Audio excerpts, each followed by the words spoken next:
Labour Party is set to announce its next leader, and the left-wing incumbent, Jeremy Corbyn, is favoured to defeat challenger Owen Smith. Now, if that's the case, Corbyn will head up a divided party that appears a long way away from defeating the governing Conservatives. Now, for more on this, we can speak with John MULLEN, a professor at the University of Rouen. Thank you very much for joining us here on the program. Now, Jeremy Corbyn is tipped to hold on to his job. Is that what you expect?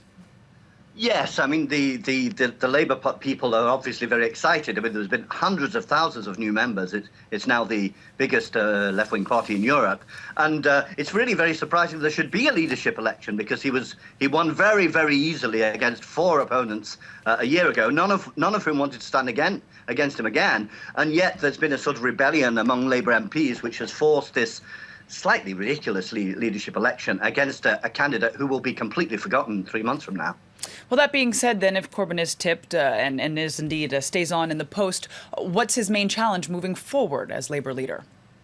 Well, obviously, it's a party that needs to win elections, and so he's got to be able to transform the fact that he can get thousands of people to meetings in towns which have never seen meetings like that. He's got to transform those into people who will knock on people's doors and patiently explain, because he's got the media against him. I mean, the BBC in particular, there were moments when you thought that the BBC was taking lessons from North Korea. I mean, incredible smear campaign. So his big challenge is to get his people out explaining and re-explaining and moving and transforming that into votes at general election time. You've got to remember that only 2/3 of the registered voters actually turned up to vote in 2015 and 2010, and that's not to mention the many, many, many tens of thousands who didn't even bother to register because they felt the two parties were the same.